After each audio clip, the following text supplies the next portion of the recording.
Good afternoon, ladies and gentlemen. So on behalf of BCOP team from Vietnam, I would like to convey my sincere thanks to the PEMNA organizers and also the World Bank experts, the sponsors and donors from government of Korea, and particularly all the country members. So from yesterday until now, we have heard a lot of sharing from different countries on situations and measures for the PFM reforms. I think it is quite important because we have been updated with a wide variety of information. And these are the most updated information on the issue of state budget, which is highly important for economic growth of each country. So, as the last speaker for today's sharing, I think Vietnam has shared a lot of similarities with other countries, and we are underway of our transformation period. I think there are some unique and special features of Vietnam I would like to share with you. Firstly, my presentation includes three main parts. The first one is background, socio-economic context, because we did not have any presentation yesterday on the update of Vietnam, and it is also related to our recent institutional reforms and also indicative impacts. First one on the socio-economic context of Vietnam.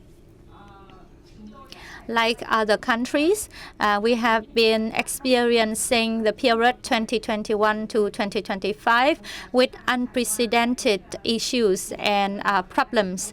The first one was COVID-19 pandemic with a kind of negative impact on a majority of countries.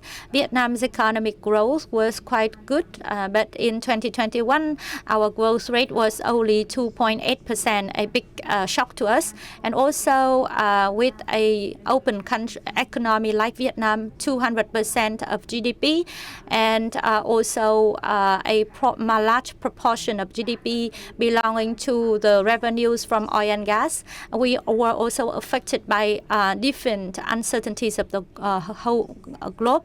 And we had agile responses in our fiscal and monetary policies. In terms of the policy responses in Vietnam, mostly we focus on the tax extension and tax rate reduction, etc.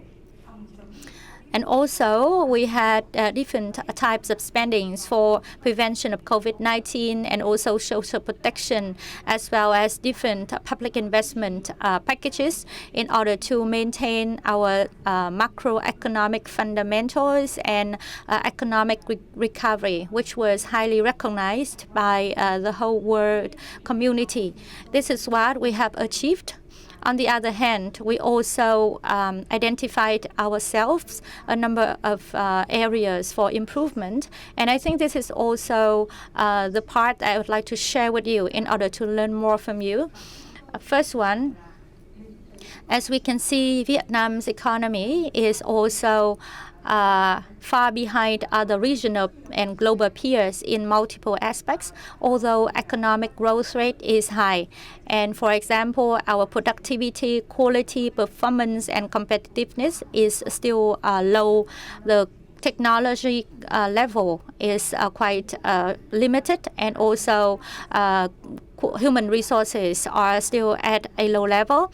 Post-COVID-19, in terms of policy responses, our economy's resilience from the public sector as well as corporate sector were somewhat eroded as we experienced a big shock to implement different economic recovery measures. In terms of fiscal and budget area, in terms of 5-year target, we achieved almost all of the indicators and targets. The public debt prudence indicators are met lower than the threshold and targets from the National Assembly. However, we see that we face other issues, for example, administrative inefficiency, cumbersome system and burdensome procedures, the budget under execution and under disbursement, and also we have faced the issue of overwhelming carryovers. And so that we can say that it is not as per our expectation and plan. So we need to look into those issues in order to have better policy responses. Apart from this context, Vietnam started to have some changes on our ways forward, our choice of development pathway. And 2025 was a very first year that the National Assembly had different resolutions to change our economic growth pattern and also growth targets. We would like to narrow down the gap with the champions in the region, and that's why we set the target by 2025.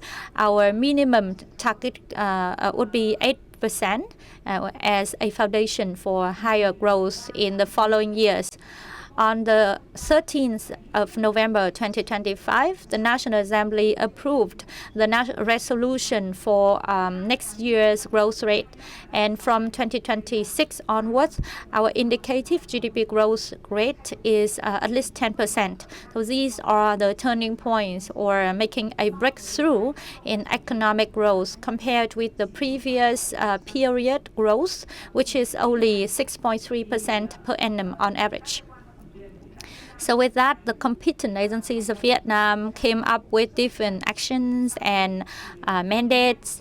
And there are some focus on actions and mandates. For example, we have to improve legal and institutional framework as well as effective enforcement arrangement.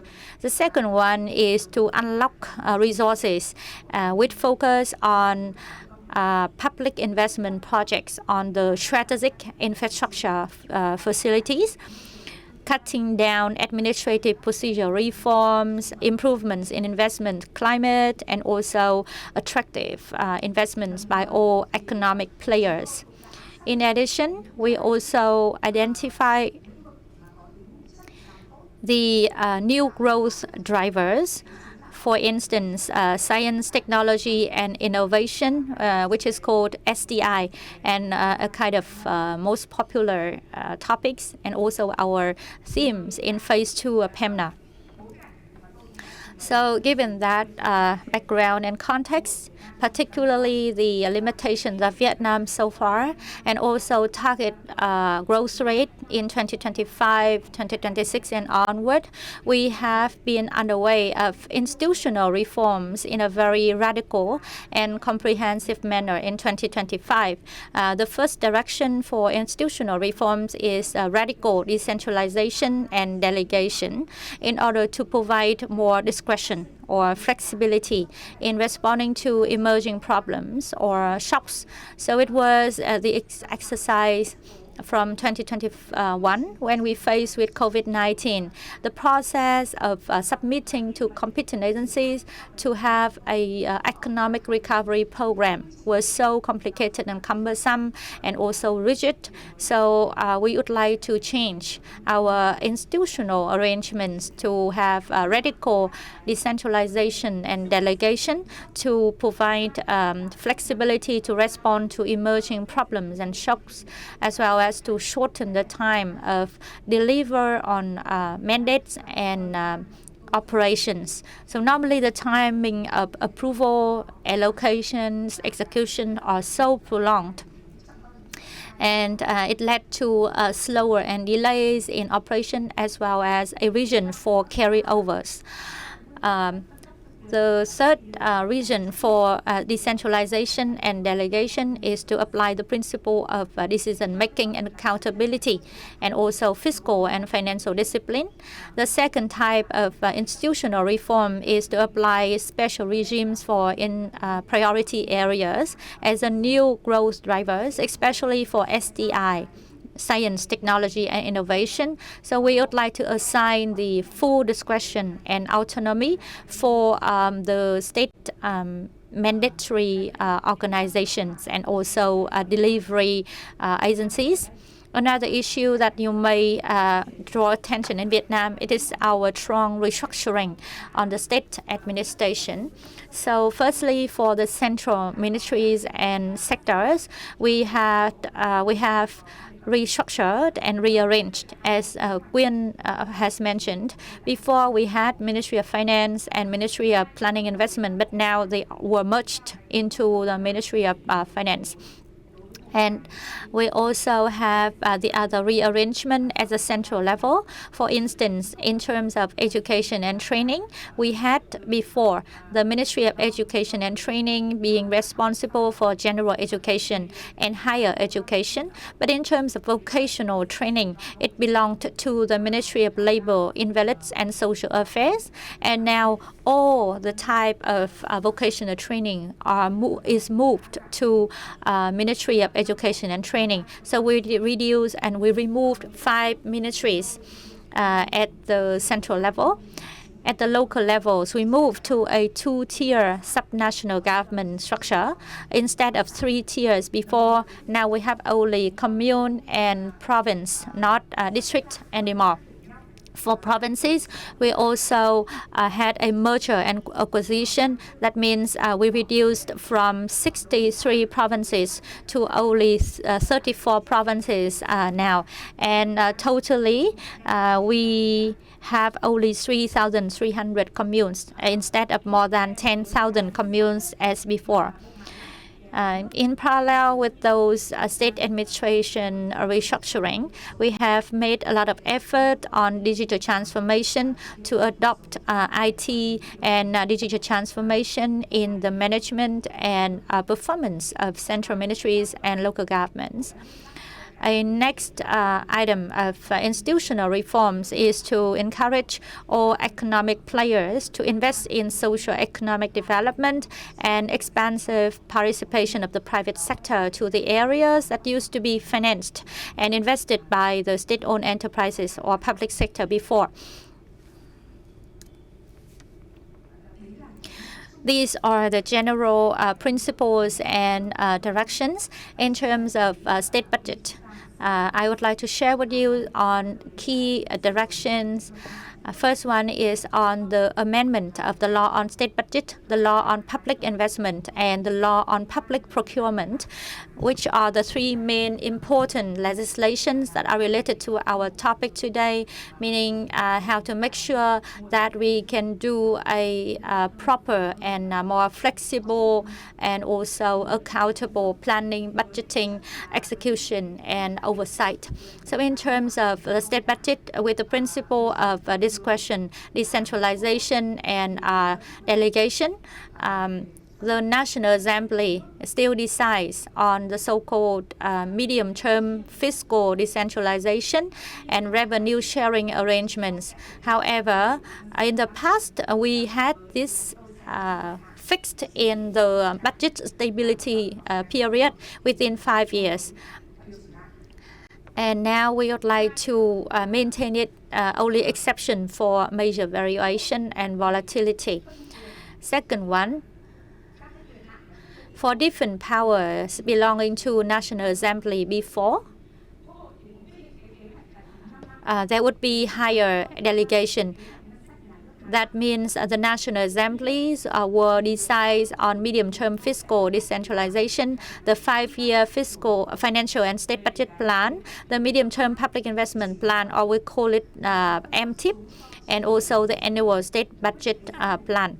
However, the medium-term public investment pipeline would be delegated to the Prime Minister. Also, the Prime Minister is empowered and delegated to authorize a specific budget allocation and also authorize in-year budget supplementation for both central and local levels before it is the power of the National Assembly. Another type of decentralization and delegation is about budget adjustments. So all of the before and previous budget adjustments among the central ministries and subnational governments, or over-realized revenue or spending increase, all of these which were used to be the power of the National Assembly and National Assembly Steering Committee, but now belong to the government. And then also the total state budget deficit in terms of SDI and DT, science, technology, innovation, and digital transformation. Now the power is delegated to the sector-specific ministries. And then we have the law on SDI and DT. So in the future, if we have some adjustment of the sector-specific laws and regulation, there would be consistency between the state budget law and the other sector-specific laws and regulations. In terms of the Tier 1 budget institutions, they are fully delegated for their proposal and use of budget preparation, disbursement, and final account settlement. So these are the major changes in the law on state budget 2025. Next is about the law on public investment. We also implement radical decentralization and delegation. First one is the so-called investment policy approval decision. We assigned the powers, which used to be the Prime Minister, to the heads of central agencies and subnational governments, and from the People's Council to the People's Committee. Another one is that before, in order for having such investment policy, the ministry central agencies will have to get opinion on the available resources. However, now the ministry central agencies and subnational governments are allowed to approve investment policies within the available resources within 200%. This is 200%, not 2005. Of the available resources within the planning cycle. So we can see that these are the investment policy assigning to the Prime Minister, and also the attachments within the medium-term investment, public investment plan would be assigned to the PM and the provincial level. And also another one is about the decision to use the central government's contingency provision budget and unallocated medium-term investment plan is delegated from the National Assembly to the National Assembly Steering Committee. The next one is about investment decision. Now, the heads of central ministries and subnational and local people's committee are assigned and delegated to issue the investment decisions for national target programs, national important projects, public investment programs. And similarly, for the adjustments of annual public investment plan, before any kind of adjustment to the assigned and granted annual public investment plan is belong to the National Assembly, but now it is lowered down to one level, meaning the Prime Minister and government. In terms of extension of central budget allocation period, it is assigned to the lower level, meaning the People's Committee for respective levels or investment policy decision makers. Another one is about the law on public procurement, and I think it is related to implementation arrangement. Here we talk about the bidder selection or contractor selection, which is strongly decentralized. And here we would like to focus on the priority areas, meaning SDI or emergency cases, special projects. We would like to extend as much as possible the powers of investment owners in bidder selection and even direct contracting for special cases. In addition, Apart from the priority areas, meaning SDI, the law on public procurement also grant the full discretion of bidder selection to the public service delivery units that can self-finance their recurrent expenditure, as well as the state-owned enterprises, meaning these enterprises and public service delivery units can choose their own method of bidder selection. It can be direct contracting, limited contracting, competitive bidding, but not descriptive to a type of bidder selection. And also investment owners are allowed to approve the bidder selection plan. The whole process of reviewing or screening the bidder selection is removed. Now the investment owners can decide whether they want to review the bidding documents or not. So these are the key highlights on our institutional reforms, which are quite comprehensive of Vietnam in early 2025. Basically, for Ministry of Finance, in the 9th session of the National Assembly back in May and June 2025, we amended 13 laws, and now at this moment, we would be responsible for amendments of 10 laws. That means totally 23 laws in 2025 were amended and proposed by Ministry of Finance to the National Assembly. And here we have some indicative impacts, because actually this happens in 2025, and now we are preparing the bylaws documents to guide the implementation of legislation. So we do hope that in the area of state budget, those changes and amendments and adjustments can bring a number of expected impacts.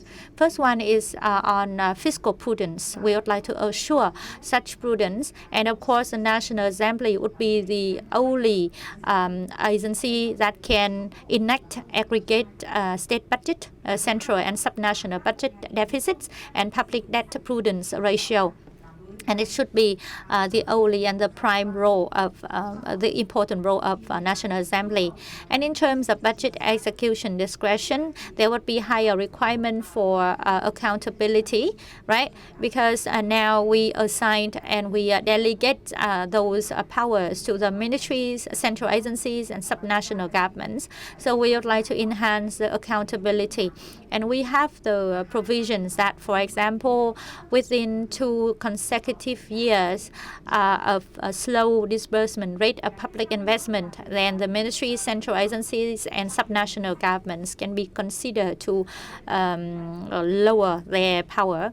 And in terms of budget execution, we really want to make sure that the powers of different levels can be more flexible and agile in budget execution to respond to emerging and emergency cases and activities. And we would like to also make sure that they have the discretion for adjustments as needed in order to meet the requirements of each special areas, especially for the medium-term investment plan for the period, for example, 2026 to 2030. Then we had to prepare in even 2024, meaning 2 years before. And with those rapid changing economic situations, we need to do more delegation and decentralization to make sure that adjustments would be as needed and timely. And in terms of special and priority areas and sectors, we need to do such a delegation to the sector-specific laws and regulations to make sure that it would not be subject to the general regulations of the law on state budget. The next impact we expect is that we can shorten the timeline for approval, implementation, and commissioning or operation of the public sector deliveries service. For example, in terms of investment policy from different public investment projects, before we had to bring to the National Assembly or even the Prime Minister, but now it can be lowered to the head of central ministries, agencies, and subnational governments. governments. And in terms of bidder selection, as I have mentioned, for priority and special cases, it can be allowed for direct contracting rather than competitive bidding, which is more complicated. We do expect that those kind of reforms can accelerate the budget allocation and disbursement processes that have been prolonged so far. And the ministries, the central agencies and subnational governments also suffered from slow disbursement of public investment. Meanwhile, for fueling the economic growth, we would like to increase public investments, and we do hope that those kind of reforms can address the bottlenecks so far. And finally, we do hope that there would be efficiency gains in financial and budget management. For example, the enhanced economic scale, because economy of scale, because now we have larger communes, larger provinces after the merger, and then we can apply the economy of scale. And the next is about efficiency in accelerated budget allocation and disbursement processes to make sure that we can quickly construct and implement different public investment projects to be fully operational. And finally, we'd like to make sure that we can improve the accountability and fiscal and budget discipline. And these are the key points I would like to share with you as the last speaker from Vietnam. And I do hope that we can receive further comments and feedback from you, because our reforms are quite rigid and strong and also rapid in 2025. We do hope that we can learn a lot of lessons from your presentations. I think we have had a lot of information flow, but as I remembered from a team, the World Bank, of course, we are moving forward to the outcome-led and also a team-led approach. So it is quite important. Another example and exercise is about the government fund, like the case in Korea. However, although Vietnam have had a lot of funds like this, we see that there are different arguments and also perspectives whether we should divide the state the budget-oriented funds into smaller funds, or what would be ideal ways of having such a fund for fueling the economic growth.